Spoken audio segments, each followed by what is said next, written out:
Hallelujah. യേശുവേ സ്തോത്രം. പ്രിയ സഹോദരരെ, കർത്താവായ യേശു ക്രിസ്തുവിൻ്റെ രണ്ടാം വരവെന്ന ചാനലിലേക്ക് നിങ്ങൾക്ക് എല്ലാവർക്കും സ്വാഗതം പറയുന്നു. കഴിഞ്ഞ ദിവസത്തെ എപ്പിസോഡ് നമ്മളെല്ലാവരും കേട്ടു. ഇപ്രാവശ്യത്തെ എപ്പിസോഡ് നമുക്കറിയാം 2024 ഡിസംബർ മാസത്തിലെ ക്രിസ്മസ് ആഘോഷിക്കുകയാണ്. ക്രിസ്തുവിൻ്റെ ജനനത്തെക്കുറിച്ചും അതിൻ്റെ മഹാത്മ്യത്തെക്കുറിച്ചൊന്നും നമ്മൾ പറയേണ്ട ആവശ്യമില്ല, എല്ലാവർക്കും അറിയാം. എന്നാൽ ഇപ്രാവശ്യത്തെ ക്രിസ്മസിന് ഞാൻ എന്ത് സന്ദേശമാണ് ഈശോയെ കൊടുക്കേണ്ടതെന്ന് കണ്ണടച്ചിരുന്ന് പ്രാർത്ഥനാപൂർവ്വം ഞാനിങ്ങനെ പ്രാർത്ഥിച്ച് ഒരു 5 മിനിറ്റ് സമയം ഇരുന്നിങ്ങനെ ഈശോയോട് ഇരുന്ന് പ്രാർത്ഥിച്ചപ്പോൾ ഏത് വചനത്തിൽ കൂടെ സംസാരിക്കണം, ഈ ജനത്തോട് എന്തു സംസാരിക്കണം, ഈ ജനത്തിന് എന്ത് ഒരു സന്ദേശം കൊടുക്കണം, ഈ ജനത്തോട് കർത്താവ് പറയാൻ എന്താണ് ആഗ്രഹിക്കുന്നത്, 2024 ക്രിസ്മസും 2025 ക്രിസ്മസും തമ്മിലുള്ള വ്യത്യാസം, അല്ലെങ്കിൽ 2025 ക്രിസ്മസ് ആകുമ്പോഴത്തേന് ഈ ലോകത്ത് എന്തു സംഭവിക്കും, എന്തായിരിക്കും ഇപ്പോഴത്തെ മാനദണ്ഡം എന്നിങ്ങനെയൊക്കെ ഞാൻ ചോദിച്ചപ്പോൾ എന്നോട് കർത്താവ് പറഞ്ഞു തന്ന ഒരു സന്ദേശമാണ് ഞാൻ ഇപ്രാവശ്യത്തെ ക്ലാസ്സിൽ നിങ്ങൾക്ക് തരുന്നത്. അതുപോലെ ശ്രദ്ധിച്ച് കേട്ടാൽ മാത്രമേ നമുക്കത് മനസ്സിലാവുകയുമുള്ളൂ. കാരണം അത്ര ഗുരുതരമായ ഒരു സന്ദേശമാണ് ദൈവമായ കർത്താവ്, അത് സർവശക്തനായ യേശുനാഥൻ നിങ്ങൾക്ക് തരുന്നത്. അത് നമ്മളിങ്ങനെ വേണം മനസ്സിലാക്കാൻ. മത്തായിയുടെ സുവിശേഷം 21 അധ്യായം അതിൻ്റെ 12 തിരുവചനത്തിൽ കൂടെയാണ് കർത്താവ് ഈ പ്രാവശ്യം 2024 ഡിസംബർ 25 ക്രിസ്മസ് സന്ദേശം തരുന്നത്. അതിങ്ങനെയാണ്: യേശു ദേവാലയത്തിൽ പ്രവേശിച്ച് അവിടെ ക്രയവിക്രയം ചെയ്തുകൊണ്ടിരുന്നവരെ എല്ലാം പുറത്താക്കി. നാണയമാറ്റക്കാരുടെ മേശകളും പ്രാവ് വിൽപ്പനക്കാരുടെ ഇരിപ്പിടങ്ങളും അവൻ തട്ടിമറിച്ചിട്ടു. അവൻ അവരോട് പറഞ്ഞു, എൻ്റെ ഭവനം പ്രാർത്ഥനാലയം എന്ന് വിളിക്കപ്പെടും എന്ന് എഴുതപ്പെട്ടിരിക്കുന്നു, നിങ്ങളോ അത് കവർച്ചക്കാരുടെ ഗുഹയാക്കിയിരിക്കുന്നു. ഇതാണ് ആ വചനം. ബാക്കി കാര്യങ്ങൾ നിങ്ങൾ വായിച്ചു നോക്കാൻ പറ്റും. ഇതിനകത്ത് നമുക്ക് ആവശ്യമുള്ള സന്ദേശം ഏത് വചനത്തിലാണ് അടങ്ങിയിരിക്കുന്നതെന്ന് ചോദിച്ചാൽ ആ വചനം നമുക്ക് ഇങ്ങോട്ട് എടുക്കാം. അതിങ്ങനെയാണ്: ക്രയവിക്രയം ചെയ്തുകൊണ്ടെല്ലാം വരെ കർത്താവ് പുറത്താക്കി. നാണയമാറ്റക്കാരുടെ മേശകളും പ്രാവ് വിൽപ്പനക്കാരുടെ ഇരിപ്പിടങ്ങളും അവൻ തട്ടിമറിച്ചിട്ടു. ഇതിനകത്തൊരു സന്ദേശമുണ്ട് പ്രിയപ്പെട്ടവരെ. ഞാൻ ഇതിൻ്റെ വചനം അവിടെ നിൽക്കട്ടെ, അതിൻ്റെ അർത്ഥത്തിലേക്ക് സന്ദേശത്തിൽ പോകുന്നതിന് മുമ്പ് ഞാൻ നിങ്ങളോട് ചോദ്യം ചോദിക്കുകയാണ്. നിങ്ങളുടെ വീട്ടിൽ ഭക്ഷണം കഴിക്കാൻ വേണ്ടി ഇപ്പോൾ കിടക്കുന്ന മേശ ആരുടേതാണ്? അതാണ് ചോദ്യം. അപ്പം നിങ്ങളൊരു ഉത്തരം പറയും, ഞങ്ങളുടെ മേശയാണ്, ഞങ്ങളുടെ പേരക്കകത്ത് കിടക്കുന്ന മേശ ഞങ്ങളുടേതാണല്ലോ, വേറെ ആരുടെയല്ല. അത് ന്യായമായിട്ട് ചിന്തിക്കാവുന്നൊരു കാര്യമാണല്ലേ. എൻ്റെ വീടിന് പരിക്കാത്ത കിടക്കുന്ന മേശ എൻ്റേതാണ്. എന്നാൽ അത് നിങ്ങളുടെ മേശ അല്ല എന്നും ആ മേശ ഇന്നലെ നാളെ തട്ടിമറിക്കുമെന്നും ഞാൻ നിങ്ങളോട് പറഞ്ഞാൽ നിങ്ങൾക്ക് അംഗീകരിക്കാൻ പറ്റുമോ? അത് നിങ്ങൾ പെട്ടെന്ന് അംഗീകരിക്കില്ല. കാരണം എൻ്റെ പരിക്കാത്ത കിടക്കുന്ന മേശ തട്ടിമറിക്കാൻ ആരാണ് വരുന്നത് എന്നൊരു ചോദ്യം വരും. എന്നാൽ പ്രിയ സഹോദരങ്ങൾ, അതിനകത്ത് നിഗൂഢ രഹസ്യം കിടക്കുന്നത്. അതായത് പ്രിയപ്പെട്ടവരെ, ഒരു സത്യം നമുക്ക് മനസ്സിലാക്കണം. ഇന്ന് കേരളത്തിലും ലോകത്തിലും വിവിധ ഭാഗങ്ങളിൽ കിടക്കുന്ന എല്ലാ ക്രിസ്ത്യാനികളെ, ഹിന്ദുക്കളൊന്നും നമുക്ക് നോക്കണ്ട, അത് വേണമെങ്കിൽ ചിന്തിക്കാം, പഠന വിഷയമാക്കാം. പക്ഷേ ക്രിസ്ത്യാനികളെ നമുക്ക് എടുക്കാം. ക്രിസ്ത്യാനികളുടെ എല്ലാ റീത്തുകളും ക്രിസ്ത്യൻ സഭയെ നോക്കുമ്പോൾ കാനഡയിൽ ജോലിയുള്ളവരുടെ പെൺകുഞ്ഞോ ആൺകുഞ്ഞോ കാനഡയിൽ ജോലിയുണ്ട്. അവിടുന്ന് അയച്ചു തരുന്ന പൈസ ഉപയോഗിച്ച്, പണം ഉപയോഗിച്ച് ഇന്ന് പച്ചക്കറികളും അരികളും സാധനങ്ങളും വാങ്ങി ഭക്ഷണം കഴിക്കുന്ന ആ മേശ നമ്മുടെ മേശയല്ല, അത് കാനഡക്കാരുടെ സമ്പത്തിൻ്റെ കീഴിൽ വരുന്ന മേശയാണ്. ഇനി അമേരിക്കക്കാരുടെ മേശകളോ? ഇപ്പോൾ കേരളത്തിൽ അമേരിക്കയിൽ ജോലിയുള്ള മക്കളുണ്ടാവും, നമ്മുടെയൊക്കെ പല മക്കളും അമേരിക്കയിലുണ്ടാവും. അമേരിക്കയിൽ നിന്നും അതിൻ്റെ അക്കൗണ്ടിൽ കൂടെ നമ്മുടെ ഭവനത്തിലേക്ക് ബാങ്കിൽ കൂടെ അയക്കുന്ന പൈസ 5 ലക്ഷമോ 3 ലക്ഷമോ ഒക്കെ ഉപയോഗിക്കുന്നത് നമ്മുടെ പൈസ വരുന്നു. ആ പണം ഉപയോഗിച്ച് നമ്മൾ ഭക്ഷണ സാധനങ്ങളും മറ്റു സാധനങ്ങളും ഒക്കെ മേടിച്ച് ആ മേശയിൽ വെച്ച് ഭക്ഷണം കഴിക്കുന്നു. അപ്പോൾ ആ മേശയുടെ ഉടമസ്ഥാവകാശം ആർക്കാണ്? അത് USA, അത് അമേരിക്കയ്ക്കാണ്. ഇനി യൂറോപ്പിനെ എടുത്താലോ? യൂറോപ്പിൽ നിന്ന് വരുന്ന പൈസയുടെ ഉപയോഗിച്ചിട്ടാണ് നമ്മുടെ കേരളത്തിൽ പലരും ഭക്ഷണം കഴിക്കുന്നത്. ഇനി ദുബായി എടുത്താലോ, ഗൾഫ് രാഷ്ട്രങ്ങളെടുത്താലോ? ഗൾഫ് രാഷ്ട്രങ്ങളിൽ നിന്ന് വരുന്ന പണം എടുത്ത് ഉപയോഗിച്ചുകൊണ്ടാണ് നമ്മുടെ മേശയിൽ ഭക്ഷണ സാധനങ്ങൾ വരുന്നത്.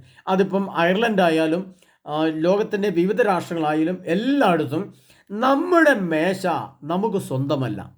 ആ മേശ നാളെ തട്ടിമറിക്കാൻ പോകുന്നു. എന്താണത്? നാണയമാറ്റക്കാരുടെ മേശകളും പ്രാവ് വിൽപ്പനക്കാരുടെ ഇരിപ്പിടങ്ങളും അവൻ തട്ടിമറിച്ചിട്ടു. എന്നാൽ അതിൻ്റെ അർത്ഥം എന്താണെന്നറിയോ പ്രിയപ്പെട്ടവരെ? നാളെ അഥവാ 2025 മുമ്പ്, അത് ചിലപ്പോൾ ട്രംപ് അധികാരത്തിൽ വന്ന് 3 മാസം കഴിയുമ്പോഴാകാം, ട്രംപ് അധികാരത്തിൽ വന്ന് 1 മാസം കഴിയുമ്പോഴാകാം, എന്തു സംഭവിക്കും? ഇറാനെതിരെ ഒരു നടപടി വന്നാൽ, അല്ലെങ്കിൽ അമേരിക്കയിലെ വിദേശീയരെ അവിടുന്ന് പുറത്താക്കുന്ന ഒരു നടപടി വന്നാൽ എന്തു സംഭവിക്കും? നമ്മുടെ മേശ നമ്മുടേതല്ലാതായി മാറും. കാരണം വിദേശത്ത് വരുന്ന പണം കൊണ്ടാണ് നമ്മളിവിടെ നമ്മുടെ ഭക്ഷണ സാധനങ്ങൾ മേടിച്ച് നമ്മുടെ മേശപ്പുറത്ത് വെച്ച് കഴിക്കുന്നത്. അപ്പോൾ ഈ നാണയത്തിന് നേരെ കർത്താവ് ഒരടി അടിക്കാൻ പോവുകയാണ് 2025 മുമ്പ്. അതാണ് ഞാൻ പറഞ്ഞത്, ട്രംപ് അധികാരത്തിൽ വന്ന് ഉടനെയോ അല്പം കഴിഞ്ഞോ 2025 മുമ്പോ നമ്മുടെ സമ്പത്ത് വരുന്ന, പണം വരുന്ന മാർഗങ്ങളെ, രാഷ്ട്രങ്ങളെ സർവശക്തനായ ദൈവം അതിൻ്റെ പണത്തിൻ്റെ സ്രോതസ്സുകളിലേക്ക്, അതിൻ്റെ പണത്തിൻ്റെ ഉറവിടങ്ങളിലേക്ക്, ആ പണം ഉൽപ്പാദിപ്പിക്കുന്ന മാർഗങ്ങളിലേക്ക് ദൈവത്തിൻ്റെ ദൂതന്മാരെ അയച്ചുകൊണ്ട്, അത് റഷ്യയുടെ നേതൃത്വത്തിലോ ചൈനയുടെ നേതൃത്വത്തിലോ ഉത്തര കൊറിയയുടെ നേതൃത്വത്തിലോ ഒരു 10 അണുബോംബ് വിട്ടാൽ എന്തു സംഭവിക്കും? ഈ നാണയം തട്ടിത്തെറിപ്പിച്ച് തകർത്ത് തരിപ്പണമാക്കി കളയും. ഇതാ അതിനുള്ള സമയമായി എന്ന് ദൈവത്തിൻ്റെ പരിശുദ്ധാത്മാവ് എന്നോട് ഒരു കുറച്ച് സമയം മുമ്പ്, ഞാൻ ധ്യാന നിമഗ്നനായി ഈ ക്രിസ്മസിനോടനുബന്ധിച്ച്, അല്ലെങ്കിൽ ഇന്നത്തെ ക്ലാസ്സിൽ എന്ത് വിഷയമാണ് ചേർക്കേണ്ടത്, എന്ത് സന്ദേശമാണ് ഈ ജനങ്ങൾക്ക് കൊടുക്കേണ്ടത്, കത്തോലിക്ക സഭയ്ക്ക് എന്ത് സന്ദേശമാണ് കൊടുക്കേണ്ടത്, ഈ ക്രിസ്ത്യാനികൾക്ക് എന്ത് സന്ദേശം കൊടുക്കുന്നത്, ഇപ്പം കർത്താവ് എന്നോട് സംസാരിച്ച് ഇപ്രകാരമാണ്. പക്ഷേ ഇത് പറയാൻ കൊള്ളാവുന്നൊരു കാര്യമല്ല. കാരണം വെച്ചാൽ എല്ലാവരും ക്രിസ്മസിൻ്റെ സന്തോഷത്തിലാണ്, ക്രിസ്മസിൻ്റെ ആനന്ദത്തിലാണ്. വിദേശത്തുള്ളവരൊക്കെ നാട്ടിലേക്ക് വരുന്നു, ജോലിക്ക്, കുട്ടികൾ കുട്ടികൾ പരീക്ഷ എല്ലാം കഴിഞ്ഞ് ഭവനത്തിൽ അവധി കിട്ടാൻ വേണ്ടി കാത്തിരിക്കുന്നു, പടക്കം മേടിക്കുന്നു, സ്റ്റാർ പൊട്ടിക്കുന്നു, പടക്കം പൊട്ടിക്കുന്നു, സ്റ്റാർ കെട്ടുന്നു, എല്ലാം ആഹ്ലാദത്തിലാണ്.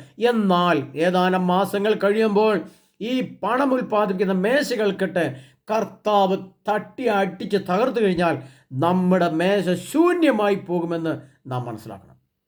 പ്രിയപ്പെട്ടവരെ, ഇവിടെ നമ്മൾ ചിന്തിക്കേണ്ടത്, നമുക്കറിയാം എന്തുകൊണ്ടാണ് എല്ലാവരും സമ്പത്ത് തേടി USA-യിലേക്കും UK-യിലേക്കും മറ്റ് വിദേശ രാഷ്ട്രങ്ങളിലേക്കും പോകുന്നത്? എന്തുകൊണ്ടാണ്? അവിടെ ഉയർന്ന ശമ്പളമുണ്ട് എന്നുള്ളതാണ്. ആ ഉയർന്ന ശമ്പളം അവർക്ക് എവിടെ കിട്ടി? ഞാൻ ചോദിക്കാം. USA, അമേരിക്കയിൽ 2 ലക്ഷം 3 ലക്ഷം രൂപയൊക്കെ ജോലിക്കാർക്ക് കൊടുക്കുന്നു, വിദേശിയായാലും സ്വദേശിയായാലും. ഈ ലക്ഷക്കണക്കിന് വരുന്ന ഡോളർ ഇവിടുന്ന് എവിടെ സംഭവിച്ചു? ഇവർ കൂലിപ്പണിക്ക് പോയിട്ട്, ട്രംപ് രാവിലെ കൂലിപ്പണിക്ക് പോകും, ജോ ബൈഡൻ രാവിലെ കൂലിപ്പണിക്ക് പോകും, ഒരു കൃഷിപ്പണിക്കോ അല്ലെങ്കിൽ കെട്ടിടം പണിക്കോ ഒക്കെ രാവിലെ പോകും. അങ്ങനെ പോയിട്ട് കിട്ടുന്ന പൈസ എല്ലാം കൂടെ കൊണ്ടുവന്ന് സമ്പാദിച്ച് അമേരിക്കയിലെ എല്ലാ ജനങ്ങളും രാവിലെ കൂലിപ്പണിക്ക് പോയിട്ട് വന്ന് പശുവിനെ കറക്കാനും കൂലിപ്പണിക്കും കെട്ടിട നിർമ്മാണത്തിനും പച്ചക്കറി തോട്ടത്തിലും ഒക്കെ പോയിച്ച് വന്നിട്ട് കിട്ടുന്ന പൈസ അക്കൗണ്ടിലിട്ട് അങ്ങനെ ഒരു ഡെപ്പോസിറ്റ് ഉണ്ടാക്കി അത് കോടാനുകോടി രൂപയാക്കി ഡോളറാക്കി അതിൽ നിന്നൊരു പൈസ എടുത്തിട്ടാണോ ഈ ജോലിക്ക് കൊടുക്കുന്ന മനുഷ്യന് കൊടുക്കുന്നത്? അത് ഇന്ത്യയിലായാലും അല്ലെങ്കിൽ വിദേശത്തായാലും UK-യിലായാലും ഗൾഫിലായാലും അമേരിക്കയിലായാലും എങ്ങനെയാണ് അവർക്ക് ഈ പണം വരുന്നതെന്ന് നമ്മൾ ചിന്തിച്ചിട്ടുണ്ടോ? പ്രിയപ്പെട്ടവരെ, നമ്മൾ ഇന്ന് നോക്കിയാൽ മനസ്സിലാവും, നമ്മുടെ ഗൾഫിലേക്ക് നോക്കിയാൽ മനസ്സിലാവും, യുദ്ധരംഗത്തേക്ക് നോക്കിയാൽ മനസ്സിലാവും, ആയുധങ്ങൾ നിർമ്മിച്ച് അത് കയറ്റുമതി ചെയ്ത് അത് യുദ്ധരംഗത്ത് ഉപയോഗിച്ച് കോടാനുകോടി മനുഷ്യരെ കൊല്ലപ്പെടുമ്പോഴാണ് ഇവർക്ക് ഈ പണം ലഭിക്കുന്നത്. മനുഷ്യരെ ഉന്മൂലനം ചെയ്യുമ്പോഴാണ് ഇവർക്ക് ഈ പണത്തിൻ്റെ ഉൽപ്പാദനം നടക്കുന്നത്. ആയുധങ്ങൾ കണ്ടുപിടിക്കുന്നു, അതിൻ്റെ ടെക്നോളജികൾ, ആ സാങ്കേതിക വിദ്യ ഉപയോഗിച്ച് ഇപ്പോൾ ബഹിരാകാശത്തേക്ക് റോക്കറ്റ് പോകുന്നു, അത് അതിന് സാങ്കേതിക ഉപകരണങ്ങൾ മുകളിൽ പോയി നിൽക്കുന്നു, അവിടുന്ന് ഇൻ്റർനെറ്റ് പറഞ്ഞ സാധനം ഇങ്ങോട്ട് വരുന്നു. അപ്പോഴെല്ലാം സംഭവിക്കുന്നതാണ് സമ്പത്ത്. ഇപ്പോൾ അയൺ ഡോം അല്ലെങ്കിൽ പേട്രിയറ്റ് പോലുള്ള മിസൈൽ റെസിസ്റ്റൻസ് സംവിധാനങ്ങൾ, ഇതൊക്കെ ഉൽപ്പാദിച്ച് രാഷ്ട്രങ്ങളിലേക്ക് കയറ്റി അയച്ച് അതിൽ നിന്ന് കിട്ടുന്ന കോടാനുകോടി രൂപയുടെ ഇഷ്ടംപോലെ പണത്തിൻ്റെ മൂല്യം ഉപയോഗിച്ചുകൊണ്ടാണ് ഇവർക്ക് ഈ പണം ഉണ്ടാകുന്നത്. അതിൽ നിന്നൊരു വിഹിതമാണ് നമ്മൾ ശമ്പളമായിട്ട് തരുന്നത്, അല്ലാതെ ഇവരെ കൂലിപ്പണിയെടുത്തിട്ടല്ല. അപ്പോൾ ഇവിടെ ഗാസയിലോ അല്ലെങ്കിൽ ഇറാനിലോ അല്ലെങ്കിൽ ലോകത്തിൻ്റെ വിവിധ ഭാഗങ്ങളിലോ വിയറ്റ്നാമിലോ അങ്ങനെയുള്ള സ്ഥലങ്ങളിൽ യുദ്ധം ചെയ്യാൻ വേണ്ടി യുദ്ധ ബോംബുകൾ കയറ്റി അയച്ചുകൊണ്ടാണ് ഇവർ ഈ പണം ഉണ്ടാക്കുന്നത്. അപ്പോൾ മറ്റുള്ളവരുടെ നാശവും മറ്റുള്ളവരുടെ ഉന്മൂലനവും സംഭവിക്കുമ്പോൾ അവിടെ പണമുണ്ടാകുന്നു. അതുകൊണ്ട് കർത്താവ് പറയുകയാണ്, ഇപ്പം ഗൾഫ് രാഷ്ട്രങ്ങൾ എണ്ണ വിറ്റിട്ടാണ് ഉണ്ടാകുന്നത്. ഈ എണ്ണ, പെട്രോൾ, ഡീസൽ വിൽക്കുമ്പോൾ അവർക്ക് കോടാനുകോടി രൂപ ഉണ്ടാക്കുന്നു. ഇപ്പോൾ എലോൺ മസ്കിനെ പോലെയൊക്കെയുള്ള ആളുകൾ ഉപഗ്രഹത്തെ മേലേക്ക് കയറ്റിവിട്ട് അവിടെ ബഹിരാകാശത്ത് ഇൻ്റർനെറ്റ് പോലെ സംവിധാനം ഉണ്ടാക്കി അതിൽ നിന്ന് ജനങ്ങൾ നമ്മുടെ മൊബൈൽ ഫോണിൻ്റെ പൈസ അടയ്ക്കുമ്പോൾ 250 രൂപയൊക്കെ നമ്മൾ അടയ്ക്കുമ്പോൾ എന്തോ സംഭവിക്കുന്നത്? ഇൻ്റർനെറ്റ് കൂടെ നമുക്ക് ഈ സംവിധാനങ്ങൾ കിട്ടുന്നു. അപ്പോൾ ഇനി പണമെല്ലാം എങ്ങോട്ട് ഒഴുകി എത്തുന്നു? അവരുടെ സംവിധാനങ്ങളിലേക്ക്, ടെക്നോളജിയിലേക്ക് എത്തുന്നു. അതുകൊണ്ട് കർത്താവ് പറയാണ്, ഇതെല്ലാം നാണയമാറ്റങ്ങളാണ്. പണം ഉൽപ്പാദിപ്പിക്കുകയും പണം വിതരണം ചെയ്യുന്ന ഈ സംവിധാനത്തെ കർത്താവ് തട്ടിമറിക്കാൻ പോകുന്നു എന്നാണ് പറയുന്നത്. അതുകൊണ്ട് കർത്താവ് പറയാണ്, നാണയമാറ്റക്കാരുടെ മേശകളും, മേശ എന്ന് പറഞ്ഞാൽ എന്താണ്? നാണയം മാറ്റാനിരിക്കുന്ന പണ സംവിധാനം ഉപയോഗിക്കുന്ന ബാങ്ക് സംവിധാനങ്ങൾ, അത് പണം അയക്കുന്നതും പണം ഡെപ്പോസിറ്റ് ചെയ്യുന്നതും പണം ഇൻകമായിട്ട് വരുന്നതും, ഇതെല്ലാം ഈ സമയം മേശകൾ, ബാങ്കുകൾ കർത്താവ് അടിച്ച് താഴിടാൻ പോകുന്നു. എങ്ങനെ? ആഗോള യുദ്ധത്തിലൂടെ. അതുകൊണ്ട് കർത്താവ് പറയാണ്, ഞാൻ ഈ നാണയ മേശകൾ, ഈ മേശകൾ ഞാൻ തട്ടിത്തെറിപ്പിക്കും. എന്തുകൊണ്ട് നമ്മൾ സന്തോഷത്തോടെ ജീവിക്കും? 2 നില വാർക്കോട് വെച്ച്, കാറ് മേടിച്ച്, നമ്മൾ നല്ല ഇഷ്ടമുള്ള വസ്ത്രം ധരിച്ച്, ഇഷ്ടമുള്ള ഭക്ഷണം ധരിച്ച് പോകുന്ന കർത്താവിനെ കണ്ടിട്ട് അസൂയ കൊണ്ടാണോ ഇതിലടിച്ച് താഴെയിടുന്നത്? നമ്മൾ 2 നില വാർക്കോട് താമസിച്ച് ഉണ്ടാക്കുന്നത് കർത്താവിന് അസൂയ കയറിയിട്ടാണോ? അതുകൊണ്ടാണോ എന്നല്ല എന്നുള്ളത് നമ്മൾ മനസ്സിലാക്കണമെങ്കിൽ, പ്രിയ സഹോദരങ്ങളെ, നമ്മൾ എവിടെ പോകണമെന്നറിയോ? ഏശയ്യാപ്രവാചകന്റെ പുസ്തകത്തിലേക്ക് പോകണം. അവിടെ പുസ്തകം പോയിട്ട് നമ്മൾ വായിക്കുമ്പോഴാണ് നമുക്ക് ചില സത്യങ്ങൾ മനസ്സിലാകുന്നത്. അവിടെ എന്താണ് എഴുതി വെച്ചിരിക്കുന്നത്, അതിനു മുമ്പ് ഒരു കാര്യം കൂടെ പറഞ്ഞിട്ട് നമുക്ക് അങ്ങോട്ട് പോകാം. അപ്പോഴേ നിങ്ങൾക്ക് എൻ്റെ ആ ആശയം പൂർണ്ണമാവുള്ളൂ. അതിനുശേഷം മേശകളും വിൽപ്പനക്കാരുടെ ഇരിപ്പിടങ്ങളും അവൻ തട്ടിമറിച്ചിട്ടു. അതെന്താണ് ഈ പ്രാവ് വിൽപ്പന? അതുകൊണ്ട് നമ്മൾ പഠിക്കണ്ടേ? അതുകൊണ്ട് പഠിച്ചാലേ നമുക്ക് ഇതിൻ്റെ അർത്ഥം പൂർണ്ണമായിട്ട് മനസ്സിലാക്കാൻ പറ്റുള്ളൂ. പ്രിയപ്പെട്ടവരെ, ഈ പ്രാവിനെ വിൽക്കുക എന്ന് പറഞ്ഞാൽ ശരിക്കും എന്താണ് എന്ന് ചോദിച്ചാൽ, നമുക്കറിയാം കത്തോലിക്ക സഭ, നമ്മൾ കുരിശ്, സഭയുടെ ഔദ്യോഗിക ചിഹ്നമാണ് കുരിശ്. എന്നാൽ ലൂക്കായുടെ സുവിശേഷത്തിൽ യേശുനാഥൻ യോർദാൻ നദിയിലിറങ്ങി വെള്ളം കോരി യോഹന്നാൻ യേശുവിൻ്റെ തലയിലൊഴിച്ചപ്പോൾ സ്വർഗം തുറക്കുന്നതും പ്രാവിൻ്റെ രൂപത്തിൽ ആത്മാവ് അവൻ്റെ മേൽ ആവസിക്കുന്നതും ഞങ്ങൾ കണ്ടു എന്ന് സാക്ഷ്യപ്പെടുത്തി എഴുതി. അപ്പോൾ അങ്ങനെ പരിശുദ്ധാത്മാവിൻ്റെ ദൃശ്യരൂപമായ പ്രാവ് എന്ന പക്ഷി, ആ പക്ഷിയെ കർത്താവ് എന്താക്കി? പ്രാവാക്കി മാറ്റി, പരിശുദ്ധാത്മാവാക്കി മാറ്റി. അപ്പോൾ ആ പരിശുദ്ധാത്മാവ് നിറഞ്ഞ ആ പ്രാവിൻ്റെ വസ്തുരൂപത്തെ കർത്താവ്, അങ്ങനെ യെരുശലേം ദേവാലയത്തിൽ ധാരാളം ആളുകളെ, കാളയെ വിൽക്കുന്നവരിനൊക്കെ, ഇന്നത്തെ നമ്മൾ നോക്കണം, അത് ലൂക്കായുടെ സുവിശേഷം വരുമ്പോൾ കാള, ആട്, പ്രാവ്, നാണയം, 4 വിഗ്രഹങ്ങളായിരുന്നു യെരുശലേം ദേവാലയത്തിലുണ്ടായിരുന്നത്. അത് ഇന്നുമുണ്ട്. ഇത് നമ്മുടെ എല്ലാ സഭയിലും, നമ്മുടെ എല്ലാ സംവിധാനത്തിലും അതുണ്ട്, ഇല്ലാതൊന്നും ആയിട്ടില്ല. എന്നാൽ ഈ പ്രാവ് വിൽപ്പനക്കാരെന്ന് പറയുമ്പോൾ അതിൽ നിന്ന് മറ്റൊരു ആശയം മനസ്സിലാക്കണം. AD ഈ പ്രൊട്ടസ്റ്റന്റ് വിഭാഗം, പന്തകുസ്തു വിഭാഗം മാർട്ടിൻ ലൂഥറിൻ്റെ നേതൃത്വത്തിൽ സഭയിൽ ഒരു പിളർപ്പുണ്ടാക്കിക്കൊണ്ട്, അല്ലെങ്കിൽ പ്രൊട്ടസ്റ്റന്റ് വിഭാഗം എന്ന സംവിധാനം ഉണ്ടാകുന്നത് എന്തുകൊണ്ടാണ്? സഭയിൽ നടന്നിരുന്ന അഴിമതിയും സഭയിൽ നടന്നിരുന്ന പല പോരായ്മകളും അദ്ദേഹം കണ്ടിട്ട് അദ്ദേഹം സ്വന്തമായിട്ടൊരു സഭ സ്ഥാപിച്ചാണ് പ്രൊട്ടസ്റ്റന്റ് സഭ, അത് പന്തകുസ്തു വിഭാഗം. അപ്പോൾ അവർ സഭയിൽ നിന്ന് ഈ പ്രാവിനെ എടുത്തുകൊണ്ട് പോയി, അവരും കൊണ്ടുപോയി ഈ പ്രാവിനെ ഉപയോഗിച്ചു. അപ്പോൾ അവർ പ്രവർത്തിക്കുമ്പോഴും പ്രാവ് അവിടെ പ്രവർത്തിക്കും, പരിശുദ്ധാത്മാവ് അവിടെയും പ്രവർത്തിക്കും. അങ്ങനെ ലോകം മുന്നോട്ട് പോകുന്നു. അങ്ങനെ പോന്ന് ലോകത്ത് മുഴുവൻ ഇതുപോലെ ഈ സഭയ്ക്കുള്ളിൽ ഉണ്ടായിരുന്ന പ്രാവിനെ അവരെടുത്തുകൊണ്ട്, അപ്പോൾ കർത്താവിനെ പറയുന്നുണ്ട്, ഇവയെ ഇവിടെ നിന്ന് എടുത്തുകൊണ്ട് പോകും. പ്രാവ് വിൽപ്പനക്കാരുടെ ഇരിപ്പിടങ്ങളും അവൻ തട്ടിമറിച്ചിട്ടു. അപ്പോൾ 2 ഭാഗം തട്ടിമറിച്ചിട്ടു. 1 നാണയം തട്ടിമറിച്ചിട്ടു, 2 പ്രാവിനെ വിൽക്കുന്ന മേശയും തട്ടിമറിച്ചിട്ടു. എന്ന് പറഞ്ഞാൽ ഇന്നത്തെ അർത്ഥത്തിൽ അത് മനസ്സിലാക്കുമ്പോൾ നമ്മുടെ എറണാകുളം അങ്കമാലി രൂപതയിൽ എന്താണ് സംഭവിച്ചത്? അവിടുത്തെ പ്രാവിൻ്റെ ഇരിപ്പിടങ്ങളെ കർത്താവ് തട്ടിമറിച്ചിട്ടു. സഭ പിളരുന്നു, സഭ നശിക്കുന്നു, വിശ്വാസികൾ വിശുദ്ധി ഉപേക്ഷിക്കുന്നു, പ്രാവ് സഭയിൽ നിന്ന് ഇറങ്ങിപ്പോകുന്നു. അവിടുത്തെ പ്രാവിനെ പലരും പിടിച്ചുകൊണ്ട് പോയി. വിമത വിഭാഗം മറ്റു വിഭാഗം എന്ന് പറയുന്ന പ്രാവിനെ ഓരോരുത്തർ പിടിച്ചിങ്ങെടുത്തു. ഇതെൻ്റെ പ്രാവാ. പന്തകുസ്തുകാർ പറഞ്ഞത് ഞങ്ങളുടെ പ്രാവാ, സ്പിറ്റിൻ ജ്യൂസ് പറഞ്ഞാൽ അവരുടെ പ്രാവാ, ഈ RC-ക്കാർ ഇത് ഞങ്ങളുടെ പ്രാവ്, ഓർത്തഡോക്സ് പറഞ്ഞാൽ അത് ഞങ്ങളുടെ പ്രാവ് എന്ന് പറഞ്ഞുകൊണ്ട് ഓരോ വിഭാഗങ്ങളും ആ പ്രാവിനെ പിടിച്ചുകൊണ്ടുപോയി എന്നിട്ട് സ്വന്തമാക്കി വെച്ചുകൊണ്ട് അവരെന്ത് ചെയ്യുന്നു? അതിനെ വിൽക്കുന്നു എന്ന് പറഞ്ഞാൽ, പ്രാവിനെ വിൽക്കാന്ന് പറഞ്ഞാൽ പരിശുദ്ധാത്മാവിനെ വിൽക്കുന്നു എന്ന് പറഞ്ഞാൽ കൂദാശികൾ വിൽക്കുന്നു. നമുക്കറിയാം ഇന്ന് നൊവേനയ്ക്ക് 500 രൂപ, കുർബാനയ്ക്ക് 130 രൂപ, മരിച്ചവരുടെ ഓർമ്മ അതിന് ഇത്ര പൈസ, പന്തൽ പെരുന്നാൾ ഇത്ര രൂപ. ഇങ്ങനെ പ്രാവിനെ വിറ്റ് പണമുണ്ടാക്കി, പരിശുദ്ധാത്മാവിനെ വിറ്റ് പണമുണ്ടാക്കി ജീവിക്കുമ്പോൾ കർത്താവ് പറയുകയാണ്, നിന്റെ നാണയ മാറ്റം മേശകളും പ്രാവിനെ വിൽക്കുന്ന ഇരിപ്പിടങ്ങളും ഞാൻ തട്ടിമറിച്ചിട്ടു അന്ന്. എന്നാൽ ഇനി ഒരു തട്ടിമറിക്കലും കൂടെ വരുന്നുണ്ട്. അതെപ്പോഴാണ്? അതാണ് ഈ 2025-26 മുമ്പ് ഉള്ള കാലഘട്ടം. അതായത് ആഗോള യുദ്ധത്തിൻ്റെ മുന്നോടിയായി ധാരാളം യുദ്ധങ്ങൾ ഭൂമിയിൽ നടക്കുമ്പോൾ പ്രിയപ്പെട്ടവരെ എന്താണ് ഇവിടെ സംഭവിക്കുന്നത് അറിയാമോ?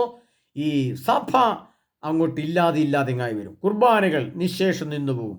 മറ്റൊന്ന്, കുർബാനയിലുണ്ടാകുന്ന കലർപ്പുകൾ, കുർബാനയുടെ ഘടന മാറ്റുക, വചനത്തിൻ്റെ ഘടന മാറ്റുക, ബൈബിളിൻ്റെ ഘടന മാറ്റുക, അങ്ങനെ പ്രാർത്ഥനയുടെ ഘടന മാറ്റുക, അതിൻ്റെ മുമ്പോട്ടോ പുറകോട്ടുള്ള സംവിധാനം പലതും മാറ്റിമറിക്കുക, കുർബാനയുടെ വചനങ്ങൾ മാറ്റം മറിക്കുക. ഇങ്ങനെ പ്രാവിനെ പല രീതിയിൽ വിൽക്കുമ്പോൾ കർത്താവ് ഈ വിൽക്കുന്ന ഈ പോഷത്വം കാണിക്കുന്നവരെ കർത്താവ് എന്തു ചെയ്യും?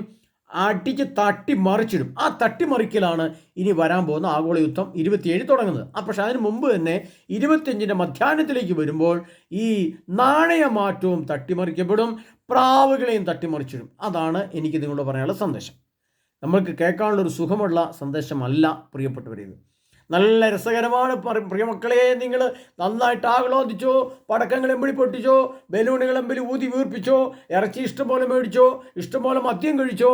25 ദിവസം നിങ്ങൾ നോമ്പ് നിന്നല്ലേ, നിങ്ങൾ 22,000 2 കുപ്പി 4 കുപ്പി മേടിച്ചോ, ഇഷ്ടംപോലെ കുടിച്ചോ, അന്ന് രാത്രി ശബ്ദിച്ചോ, കിടന്നുറങ്ങിക്കോ, അതിനുവേണ്ടി പണം മുടക്കിക്കോ, അങ്ങനെ ആനന്ദിച്ച് അർമാദിച്ചോ എന്ന് പറഞ്ഞ് നിങ്ങൾ പറയുകയാണെങ്കിലോ നിങ്ങൾക്ക് വളരെ ഹാപ്പിയായി, സന്തോഷമായി. എന്നാൽ വരാനിരിക്കുന്ന ഈ വിപത്തിനെ തടയുവാൻ ഭൂമിയിൽ ഒരു ശക്തിക്കും സാധിക്കില്ലെന്നും കർത്താവ് ഈ നാണയത്തിൻ്റെ മേലും ഈ പ്രാവിൻ്റെ മേലും ആ മേശകളും, പ്രാവിൻ്റെ മേശ എന്ന് പറഞ്ഞാൽ എന്താണ്? പള്ളിമുറിയിൽ അച്ഛനിങ്ങനെ ഇരിക്കുകയാണ് കസേരയിൽ, അതാണ് അച്ഛനിരിപ്പം, പ്രാവിൻ്റെ ഇരിപ്പിടം. മറ്റൊന്ന് അൾത്താരയിൽ പ്രാവിനെ വിൽക്കുന്നു. ഇങ്ങനെ സംവിധാനങ്ങൾ ചെയ്ത് സക്രാരിയൊക്കെ ഉണ്ടാക്കി വെച്ചിട്ടുണ്ട്. അതിനകത്ത് പ്രാവിൻ്റെ പരിശുദ്ധാത്മാവിൻ്റെ ദൃശ്യരൂപമായ അപ്പം, വാഴ്ത്തിയ അപ്പമുണ്ട്, പരിശുദ്ധ കുർബാന എന്ന് പറയുന്ന സംഭവമുണ്ട്. പിന്നെ മാതാവിൻ്റെ യോസേപ്പിൻ്റെ രൂപങ്ങൾ, അതും പ്രാവുകളാണെന്ന് പറയാൻ അതിൻ്റെ പരിപാടി അവിടെ നിർത്തിയിട്ടുണ്ട്. അതിനെ നമ്മൾ പന്തലായിട്ട് എഴുന്നള്ളിക്കുന്നു. അതിന് അന്നത്തെ ദിവസം പന്തൽ പെരുന്നാൾ നടത്തുമ്പോൾ ഇഷ്ടംപോലെ പണം വരുന്നു, കോടാനുകോടി രൂപ എണ്ണിയെടുക്കുന്നു. സുഖം, രസം, ആനന്ദം. അവിടെ കർത്താവ് പറയാണ്, ഞാൻ ഈ പ്രാവിൻ്റെ മേശയുണ്ടല്ലോ ആദ്യം ഞാൻ അടിച്ച് താഴെ ഇടുന്നു കർത്താവ് പറയാണ്. ഇതാ വരാൻ പോകുന്നു പ്രിയപ്പെട്ടവരെ, നാണയം അമേരിക്കയിൽ നിന്ന് കുടിയേർക്ക് വരുന്നു, ആഭ്യന്തര കലാപങ്ങൾ പൊട്ടിപ്പുറപ്പെടുന്നു. UK ജനങ്ങളെ പുറത്താക്കുന്നു, അമേരിക്കയെ പുറത്താക്കുന്നു, ആഭ്യന്തര കലാപങ്ങൾ പൊട്ടിപ്പുറപ്പെടുന്നു.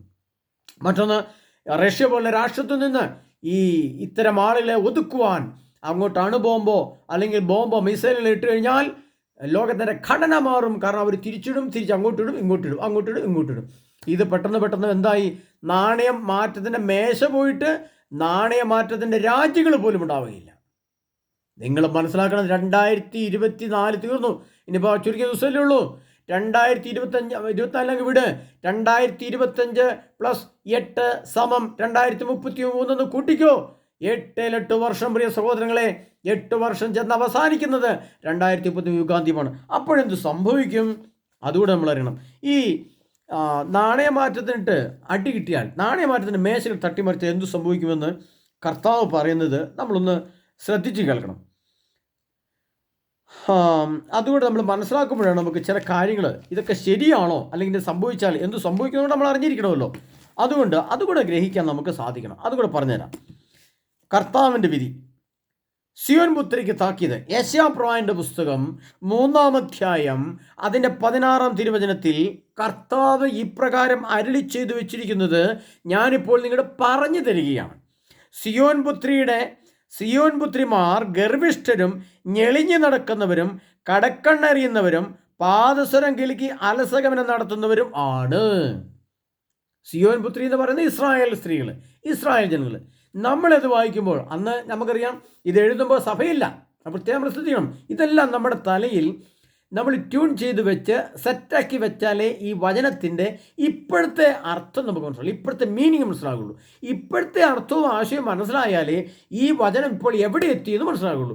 എവിടെ എത്തിയെന്ന് മനസ്സിലായാലേ നമുക്ക് എന്തെങ്കിലും ചെയ്യാൻ സാധിക്കുകയുള്ളൂ പ്രിയപ്പെട്ടവർ. അതുകൊണ്ടാണ് ഇത്ര വ്യക്തമായിട്ട് പറയുന്നത്. അപ്പോൾ കടക്കണ്ണ് എന്ന് പറഞ്ഞാൽ, ഇന്ന് അമേരിക്കയിൽ ജോലിയുള്ള ഒരു പെൺകുട്ടി നമ്മുടെ നാട്ടിൽ വന്നാൽ പിന്നെ എന്താണ് പൂരം കാണാൻ? എന്ത് രസമല്ലേ! എവിടെയൊക്കെ കാണാമോ അവിടെയൊക്കെ കാണാം. പിന്നെ അത്ര കൊണ്ട് ഞാൻ പറഞ്ഞു വെക്കുക. അപ്പോൾ ബാക്കി നിങ്ങൾ ഊഹിച്ചെടുത്തോ. അപ്പോൾ അത് ബാക്കി ഇതിനകത്ത് പറയുന്നുണ്ട്, അവർ ഗർവിഷ്ഠരാണ്, ഞെളിഞ്ഞ് നടക്കുന്നവരാണ്. അപ്പോൾ എങ്ങനെയുണ്ട് നടക്കുന്നത്? അതൊക്കെ നിങ്ങൾ മനസ്സിലാക്കണം. അത് കർത്താവ് എഴുതി വെച്ച വചനം പറയുന്നത്, ഞാൻ സ്വന്തം ഉണ്ടാക്കി പറയല്ല. കിലുക്കി നടക്കുന്നവരും അവർ അലസഗമനം നടത്തുന്നവരും ആണ്. കർത്താവ് അവരുടെ ശിരസ് ചിരങ്ങുകൊണ്ട് നിറയ്ക്കും. എന്താണ് അതിൻ്റെ പ്രശ്നം? ഈ നാണയമേറ്റത്തിൻ്റെ മേശ, അതായത് അമേരിക്കയിൽ ജോലി ഉണ്ടായിരുന്ന പെൺകുട്ടികൾക്ക് അല്ലെങ്കിൽ അല്ലെ നമ്മുടെ ഇന്ത്യക്കാർക്ക് ജോലി നഷ്ടപ്പെട്ടു. അപ്പോൾ എന്ത് സംഭവിക്കും? പണമില്ല, അരി മേടിക്കാൻ പൈസയില്ല, അവിടുത്തെ ചിലവ് നടത്താൻ പൈസയില്ല, അവരെ പുറത്താക്കി. അങ്ങനെ പുറത്താക്കി വന്നപ്പോൾ അവർ തെരുവിൽ കിടന്നു ഇപ്പം ഇന്ത്യൻ വിമാനം അയച്ചു, ഇങ്ങോട്ട് കയറി പോരുക. നമ്മുടെ നാട്ടിൽ വന്നു ഇപ്പോൾ പൈസ ഇല്ല കയ്യിൽ. ആ പഠിച്ച പൈസ ഉണ്ടായിരുന്നു കെട്ടം വെക്കാനോ അത് വെക്കാനോ. എന്താ, നമ്മൾ അലസരായിട്ട് നടക്കണം, നമ്മൾ സുഖമായിട്ട് ജീവിക്കണമല്ലോ, അതിന് പൈസ ഉപയോഗിച്ചു. അപ്പോൾ നമ്മുടെ അടുത്ത് പൈസ ഇല്ല. അപ്പോൾ അവർ എന്ത് ചെയ്യുന്നു? കർത്താവ് ചെയ്യുന്നു, അവരുടെ ശിരസ് തല ചിരങ്ങ് കൊണ്ട് നിറയ്ക്കും. ചിരങ്ങെന്ന് പറഞ്ഞാൽ ചൊറി കൊണ്ട് നിറയ്ക്കും എന്ന് പറഞ്ഞാൽ അതിനർത്ഥം തലയിൽ ചൊറി വന്നാൽ സ്വാഭാവികമായിട്ടും ആരും തല ആരുടെയും മുമ്പിൽ കൊണ്ട് കാണിക്കല്ല. മനസ്സിലാക്കണം, നമ്മളതിൻ്റെ അർത്ഥം മനസ്സിലാക്കണേ. നമ്മുടെ തലയിൽ മുഴുവൻ ചൊറിയും ഇങ്ങനെ ചല ഒഴിച്ചിങ്ങനെ ഇരിക്കുക, അങ്ങനെ വല്ലാത്ത ദുർഗന്ധമൊക്കെ ആയിട്ട് ഇരിക്കുക. നമ്മൾ ആരുടെയും മുമ്പിൽ നിന്ന് വർത്താനം പറയും, നമ്മൾ അവിടുന്ന് മാറും, ഓടി രക്ഷപ്പെടും, എങ്ങോട്ടെങ്കിലും മാറി ഒഴിഞ്ഞിക്കുക. അപ്പോൾ എന്തെങ്കിലും മോളെന്തെങ്കിലും പറയും, അവൾ പുറകെ ഉണ്ടായിരുന്നു, അവളെന്തോ പുറത്തേക്ക് ഇറങ്ങിയെന്ന് പറയും. കടിയും ശിരസിൽ ചൊറി വന്നാൽ എന്നാൽ അതിൻ്റെ അർത്ഥം, ആത്മീയ അർത്ഥം എന്താണ്? നമ്മൾ അപമാനിതരാകും, നാണം കെട്ടവരാകും, നമ്മൾ പണമില്ലാത്തവരാകും, നമുക്ക് ആരുടെയും നേരെ നോക്കാൻ പറ്റാതെ വരും. അതാണ് അർത്ഥം. ശിരസുണ്ടിക്കും നനയ്ക്കും, അവരെ നഗ്നരാക്കും എന്ന് പറഞ്ഞാൽ അവർ നാണം കെട്ടരാകും എന്നർത്ഥം. നഗ്നരാകും. അന്ന് കർത്താവ് അവരുടെ പാദസ്വരത്തിന് അലങ്കാരവും തലമുടി നാടയും കിരീടവും കുണ്ടലവും വളയും കർണപുടവും ശിരോവസ്ത്രവും തോൾപ്പട്ടിയും അരപ്പട്ടിയും സുഗന്ധച്ചിമിഴും ഏലസും മുദ്രമോതിരവും മൂക്കുത്തിയും വിലപിടിച്ച വസ്ത്രങ്ങളും മേലങ്കിയും കുപ്പായവും ചെറുസഞ്ചിയും ലോലമായ വസ്ത്രവും പട്ടുവസ്ത്രവും തലപ്പാവും മൂടുപടവും എടുത്തു മാറ്റും. സർവവിധ അഹങ്കാരവും നിറഞ്ഞ അമേരിക്കയിലെ ജോലിയുള്ള മലയാളി പെൺകുട്ടികൾ, ക്രിസ്ത്യാനി പെൺകുട്ടികൾ ഈ സകലവിധ അപമാനത്തിനുമിടയാകും. കാരണം മേശ തട്ടിമറയ്ക്കും. കർത്താവ് അമേരിക്കയ്ക്കിട്ട് അടിക്കുമെന്ന് അർത്ഥം. എന്ന് പറഞ്ഞാൽ അവിടെ അണുബോംബ് പൊട്ടും, അവിടെ യുദ്ധം പൊട്ടിപ്പുറപ്പെടും. അതോടെ നാണയമേശയൊന്നും ഉണ്ടാവില്ല പ്രിയപ്പെട്ടവരെ. അവിടെയുള്ള ആൾക്കാരുടെ അവസ്ഥയെപ്പറ്റി പിന്നെ പറയുന്നത് കേൾക്കണം. എടുത്തു മാറ്റും. പരിമളത്തിന് പകരം ദുർഗന്ധം. ഇപ്പം ഇങ്ങനെ പെർഫ്യൂം അടിച്ച് നടക്കുന്ന പെർഫ്യൂം, ആണുങ്ങളും പെണ്ണുങ്ങളും നടക്കുന്ന പെർഫ്യൂം, പള്ളിക്കകത്തും എവിടെ ചെന്നാലും മണം, ഒരു പ്രത്യേക മണം. അതിന് പകരം ദുർഗന്ധം. പിന്നെ ആരും അടുത്ത് വയ്ക്കില്ല. ദുർഗന്ധം എന്നാൽ അപ്പോൾ ഇത്തരം വിദേശത്ത് ജോലി ചെയ്യുന്ന എല്ലാവരെയും മനുഷ്യൻ മാറ്റി നിർത്തുന്ന സമയം വരും. കാരണം ഇവരുടെ അടുത്ത് ദുർഗന്ധമായി മാറും. അരപ്പട്ടിക്ക് പകരം പിന്നിയ തലമുടിയും,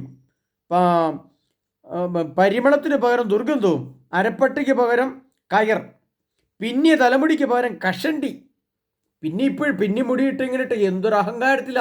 UK പെണ്ണെവിടെയാണ് ജോലി? UK. പെണ്ണെവിടെയാണ് ജോലി? കാനഡ. പെണ്ണിനെവിടെയാണ് ജോലി? USA.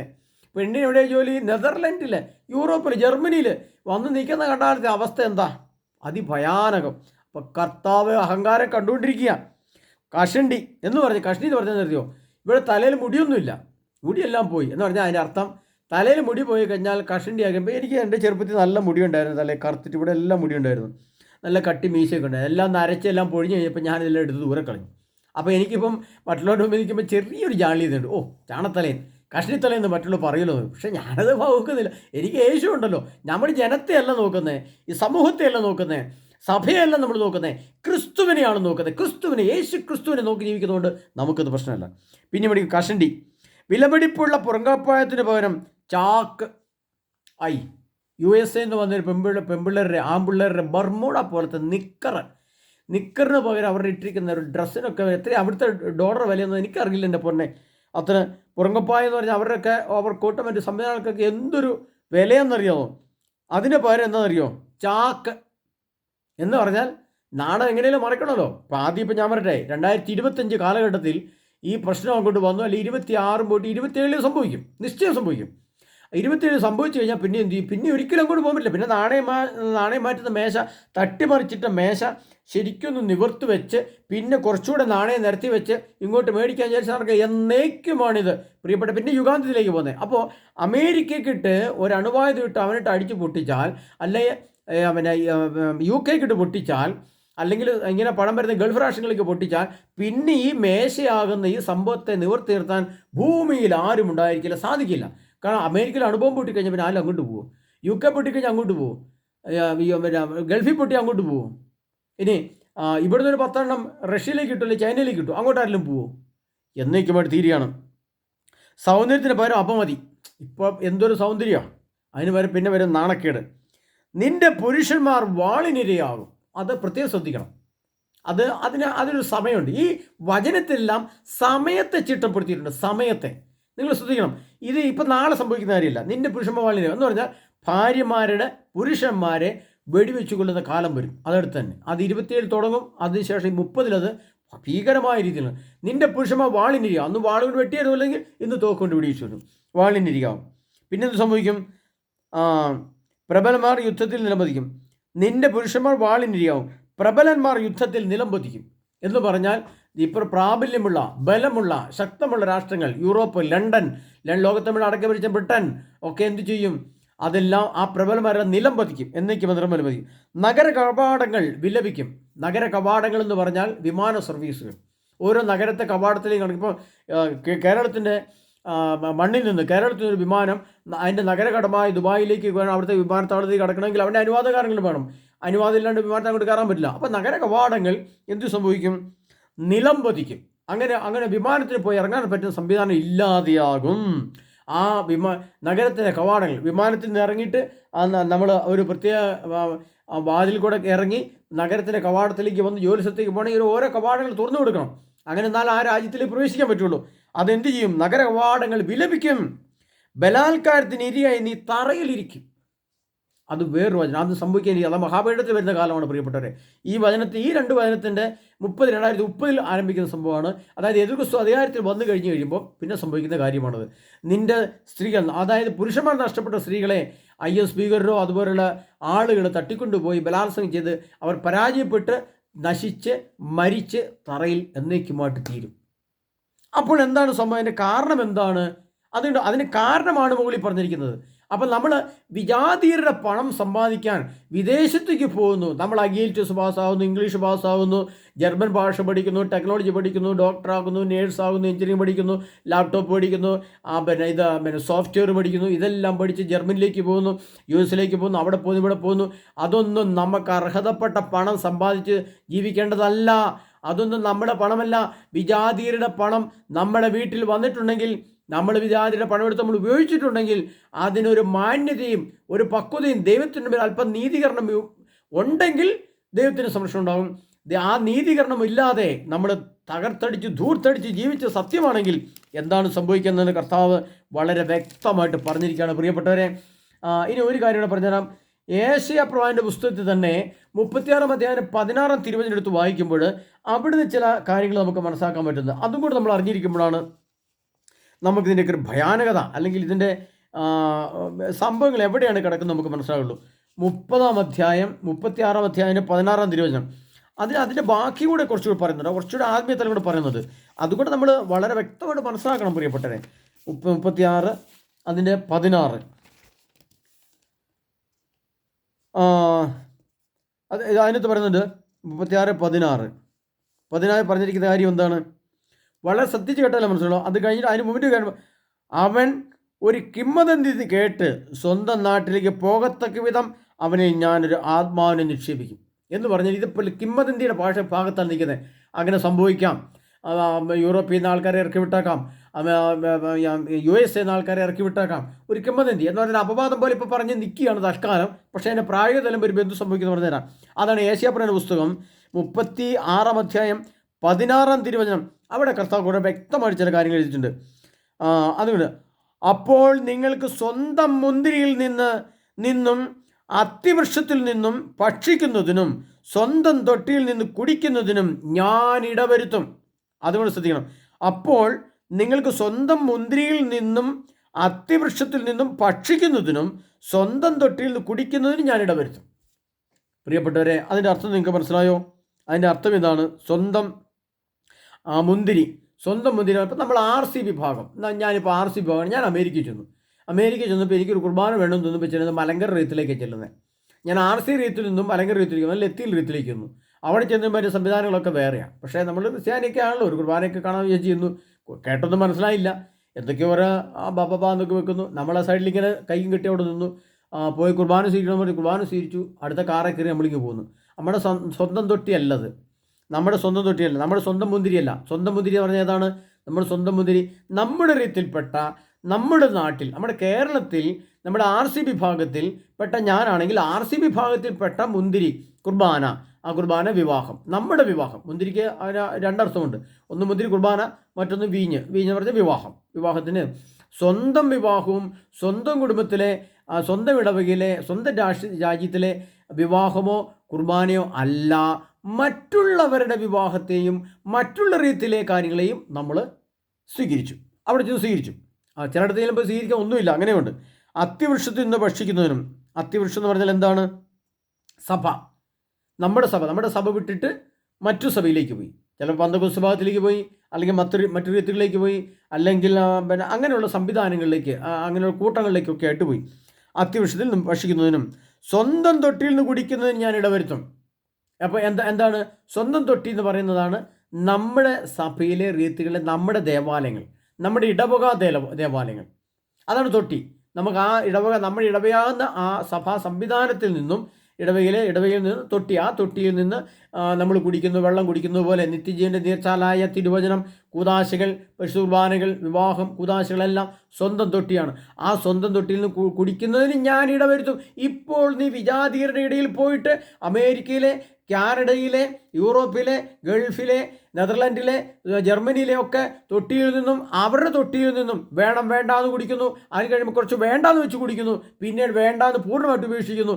അങ്ങനെ നിന്നെ തിരിച്ച് നിൻ്റെ നാട്ടിലേക്ക് കൊണ്ടുവന്ന് നിൻ്റെ നാട്ടിലെ നിൻ്റെ ഇടവിൽ നിന്ന് ആ തൊട്ടിയിൽ നിന്ന് വെള്ളം കോരി കുടിക്കാൻ ഞാൻ ഇടവരുത്തും. കാരണം അവിടെ കുടിയിറക്ക് വിട്ടുകഴിഞ്ഞാൽ, അവിടുന്ന് ആൾക്കാരെ പുറത്താക്കിയാൽ സ്വന്തം ഇടവയിലേക്ക് വരികയല്ലാതെ മറ്റെന്ത് ചെയ്യും? പ്രിയപ്പെട്ടവരെ, എന്ത് ചെയ്യാൻ പറ്റും?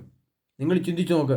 അതുകൊണ്ട് കർത്താവ് പറയാണ്, ഞാൻ അടിക്കും നാണയമാറ്റ മേശകളും പ്രാവിനെ വിൽക്കുന്നവരും കള്ളപ്രവാചകന്മാരും കള്ളവൈദികരും കള്ളമെത്രാന്മാരും കള്ളമാർപ്പാപ്പായും ബൈബിളിൻ്റെ ഘടനയെ മാറ്റുമ്പോൾ, കുർബാനയുടെ ഘടനയെ മാറ്റുമ്പോൾ, പ്രാവിൻ്റെ ആത്മാവിനെ മാറ്റുമ്പോൾ, പ്രാവിൻ്റെ രൂപത്തെ എടുത്തു മാറ്റുമ്പോൾ, മറ്റ് സിംബലുകൾ ഉപയോഗിക്കുമ്പോൾ, കർത്താവ് പറയുകയാണ്, പ്രാവ് മാറ്റക്കാരുടെ മേശ ഞാൻ അടിച്ച് താഴെയിടും, അടിച്ച് പൊട്ടിച്ച് തകർത്ത് കളയുന്ന കർത്താവ് വന്നിരിക്കുന്നത്.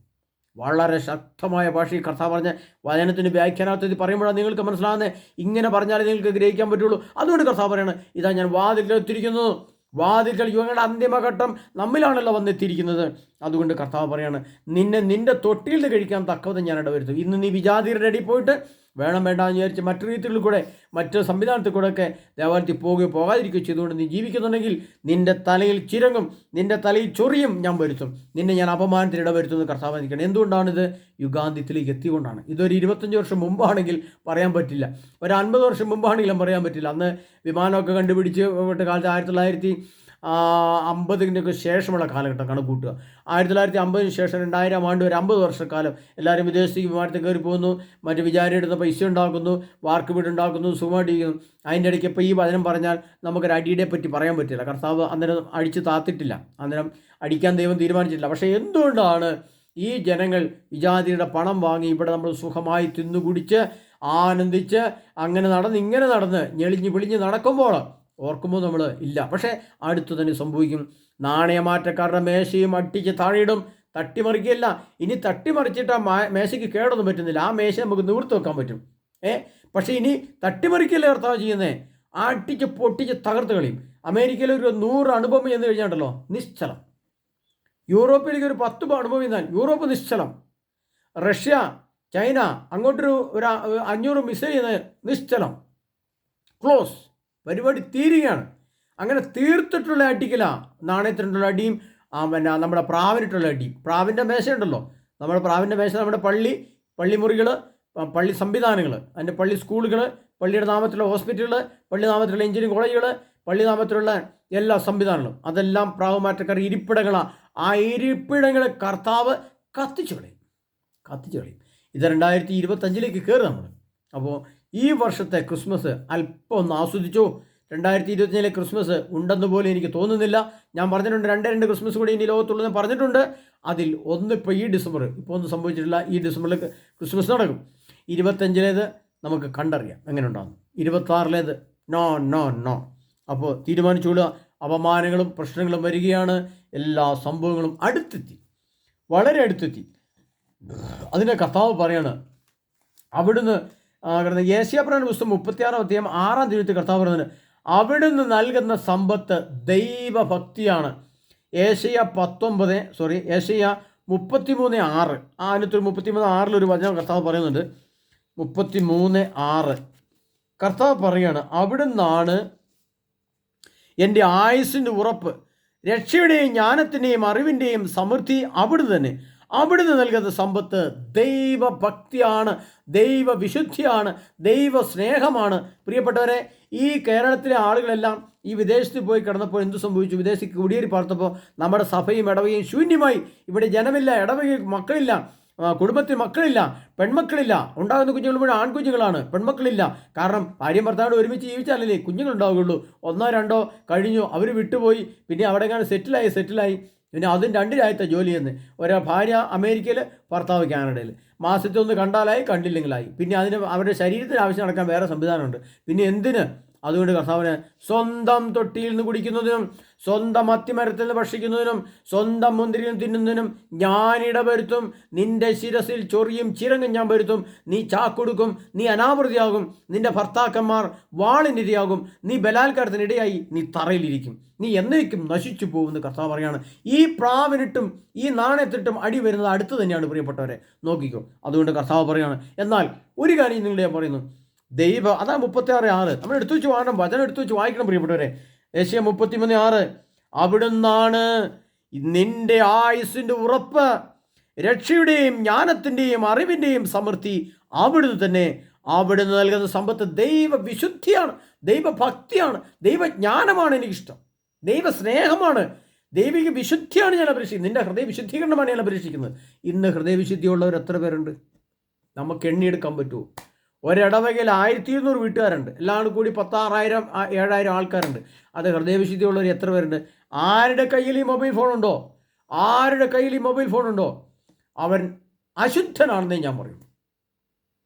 ഞാൻ പോലും വളരെ ശ്രദ്ധാപൂർവ്വമാണ് ഈ സാധനം ഉപയോഗിക്കുന്നത്, വളരെ ശ്രദ്ധാപൂർവ്വം. അത്യാവശ്യം ഇസ്രായേലിൻ്റെ ഒരു വാർത്ത കേൾക്കാൻ വേണ്ടി മാത്രം ഉപയോഗിക്കും. പിന്നെ വാട്സപ്പിൽ വരുന്ന സന്ദേശം ഒന്ന് നോക്കും. പിന്നെ ഈ യൂട്യൂബ് ഈ ചാനലിടാൻ വേണ്ടി ഉപയോഗിക്കും. കാരണം ഇത് കർത്താവിൻ്റെ മുമ്പിൽ നമ്മൾ എഗ്രിമെൻറ്റ് വെച്ചാണ് ഈ സാധനം മേടിച്ചിരിക്കുന്നത്. കർത്താവെ, ഇത് ഈ സുവിശേഷ ശുശ്രൂഷയ്ക്ക് വേണ്ടി മാത്രമേ ഉപയോഗിക്കുകയുള്ളൂ. മറ്റൊരു അശുദ്ധമായതൊന്നും കണ്ണുകൊണ്ട് കാണാനോ കേൾക്കാനോ ഇടവരാത്ത വിധം എന്നെ കാത്തുകൊള്ളണമേ. ആ ഒരു അശുദ്ധിയും എനിക്ക് വേണ്ടി ഞാൻ നോക്കിയില്ല കർത്താവെ. അതൊന്നും ഡൗൺലോഡ് ചെയ്യാൻ അറിയത്തില്ല, നോക്കുന്നില്ല, ഒന്നും ചെയ്ത് കാണുന്നില്ല, ഗൂഗിൾ ഉപയോഗിക്കുന്നില്ല, ഫേസ്ബുക്ക് ഉപയോഗിക്കുന്നില്ല, അതെല്ലാം കട്ടാക്കി ഞാൻ അതിനെ ഡൗൺലോഡ് ചെയ്തൊന്നും കാണുന്നില്ല. ആകപ്പാടെ യൂട്യൂബ്, പിന്നെ വാട്സപ്പ്, മക്കളോട് അത്യാവശ്യം സംസാരിക്കാൻ വാട്സപ്പ്, പിന്നെ ഈ വാർത്തകൾ, പിന്നെ അത്യാവശ്യം കണ്ടാൽ അണക്കര അച്ഛൻ്റെ ഒരു പ്രോഗ്രാം കാണും. ഇത്രയും പരിപാടിയുള്ളൂ. അങ്ങനെ സൂക്ഷിച്ച് ഉപയോഗിച്ചിട്ട് കർത്താവിന് വലിയ കണക്ക് വെക്കണം. 250 വെച്ച് മാസം ഉപയോഗിക്കുമ്പോൾ ആ ഇടുന്ന പൈസ ഏത് അക്കൗണ്ടിലാണ് ചെന്ന് വിടുന്നത് കർത്താവിനറിയാം. അത് വെളിപാട് 18:3 പറയുന്നുണ്ട്. അങ്ങനെ അവർ വ്യാപാരികൾ ധനികരായി. നമ്മുടെ മറ്റുള്ള സമ്പത്തുള്ളവർ, ഈ ടെലിവിഷൻ്റെയും സോഫ്റ്റ്വെയറിൻ്റെയും മൊബൈൽ ഫോണിൻ്റെയും ഒക്കെ കമ്പനികൾ, വ്യാപാരികൾ ധനികരായി. നമ്മൾ അവർക്ക് ധനികരാകാൻ പണം കൊടുത്തു. അതിൻ്റെയൊക്കെ ശിക്ഷ പുറകെ വരുന്നുണ്ട്. അതൊക്കെ 2030 ആരംഭിക്കും. ശിക്ഷയുടെ കാലം 27 ആരംഭിക്കും പരിശ്രമങ്ങളെ. അതിനാൽ ശ്രദ്ധയോടെ ഇരിക്കുക. നമ്മുടെ നാണയത്തിനിട്ടും നമ്മുടെ പ്രാവിനിട്ടും അടി വരുന്നുണ്ട്. അടിയല്ല, കത്തിക്കും, തീയിടുകയുള്ളൂ. കർത്താവ് അണുബോംബ് ഇടുകയുള്ളൂ. ഇനി കത്തിച്ചിട്ടുള്ള പരിപാടിയെ കർത്താവിനുള്ളൂ, കുറയ്ക്കുന്ന പരിപാടിയില്ല. വളരെ വേദനയോടെ ഇത് പറയുമ്പോൾ ഹൃദയത്തിലൊരു വേദനയുണ്ട്. ദൈവം ഇതൊക്കെ സംഭവിക്കുമ്പോഴേ ഇതിൻ്റെ ഭയാനകത നമുക്ക് മനസ്സിലാവുള്ളൂ. പറയുമ്പോൾ നമുക്ക് ഹൃദയവേദനയോട് കൂടിയാണ് പറയുന്നത്, പക്ഷേ പറയാതിരിക്കാൻ പറ്റില്ല. കർത്താവ് ശക്തമായിട്ട് സംസാരിക്കാൻ എന്നോട് ഉള്ളിൽ നിന്നുള്ള പ്രേരണ കിട്ടിക്കൊണ്ടാണ് ഞാൻ സംസാരിക്കുന്നത്. അതുകൊണ്ടാണ് എനിക്ക് സന്ദേശം കർത്താവ് തരുന്നത്. ഞാൻ ചോദിച്ചു, കർത്താവ് ഇന്നത്തെ സുവിശേഷം, ഇന്നത്തെ എന്താണ്? ക്രിസ്മസ് ആണല്ലോ, നല്ലൊരു സന്തോഷം കൊടുക്കണ്ടേ, ജനത്തിനെ നല്ല ആനന്ദിപ്പിക്കണ്ടേ ജനത്തെ. അതല്ലേ ക്രിസ്മസ്, ഹാപ്പി ക്രിസ്മസ് എല്ലാവർക്കും എന്ന് പറഞ്ഞു കൊടുക്കാൻ എനിക്കറിയില്ല പ്രിയപ്പെട്ടവരെ. കർത്താവ് സന്ദേശം ഹൃദയത്തിൽ തിങ്ങിയാൽ ആ തിങ്ങുന്ന സന്ദേശം നിങ്ങൾക്ക് തരാൻ കർത്താവ് പ്രചോദനം ചെയ്യും. അതുകൊണ്ടാണ് കർത്താവ് എന്നെ എടുത്ത് ഉപയോഗിക്കുന്നത്. അതുകൊണ്ടാണ് ഈ സന്ദേശം തന്ന് എന്നെ ഒരുക്കുന്നത്. നീ പറ എന്ന് കർത്താവ് പറഞ്ഞത്. മറ്റാർക്കും ഇത് പറയാൻ പറ്റില്ല, ഈ വ്യാഖ്യാനം പോലും ആർക്കും പറയാൻ പറ്റില്ല, ആർക്കൊന്നും അറിയത്തുമില്ല. കേരള സഭയിലെ ആർക്കെങ്കിലും ഈ ക്ലാസ് ഞാൻ ഈ പറഞ്ഞെടുക്കാൻ പറ്റുമോ? അല്ലെങ്കിൽ അച്ഛന്മാരെ കൊണ്ട് എടുപ്പിക്കാൻ പറ്റുമോ? നിങ്ങൾ ചോദിച്ചു നോക്ക്, അന്നേരം അറിയാൻ പറയപ്പെട്ടെ. അതുകൊണ്ട് ഞാൻ പറയാം, കർത്താവ് ചില വ്യക്തികളെ എടുത്ത് ഉപയോഗിക്കും, ചില വ്യക്തികളെ കർത്താവ് എടുത്ത് നിയമിക്കും, പ്രവാചക വരം കൊടുക്കും, പ്രബോധന വരം കൊടുക്കും. ഇനി പുരോഹിതന്മാർക്ക് താക്കീത്, ഏഷ്യാപ്രധാന പുസ്തകത്തിൽ അവിടെ പുരോഹിതന്മാർക്ക് താക്കീത് പറഞ്ഞ് പ്രവാചകന്മാർ സംസാരിക്കുന്നുണ്ട്. നിങ്ങൾ അതിനെടുത്ത് വെച്ചേക്ക്, എസ്സിൽ നോക്ക്. അപ്പോൾ കേരള സഭയിലെ മെത്രാന്മാരോടും കേരള സഭയിലെ പുരോഹിതരോടും കർത്താവ് എനിക്ക് തരാൻ സന്ദേശങ്ങൾ തരുന്നുണ്ട്, മുന്നറിയിപ്പായിട്ട് കൊടുക്കാൻ. അത് ഞാൻ അടുത്ത ക്ലാസ്സിൽ കൊടുക്കാം. അപ്പം പറഞ്ഞുതരാം, പച്ചയായിട്ട് പറഞ്ഞുതരാം കാര്യങ്ങൾ എങ്ങോട്ടാണ് പോകുന്നതെന്നുള്ളത്. അവരും അറിയണമല്ലോ. അവർ വിചാരിക്കുന്നത് അവരാണ് ഏറ്റവും നീതിമാന്മാരെന്ന്.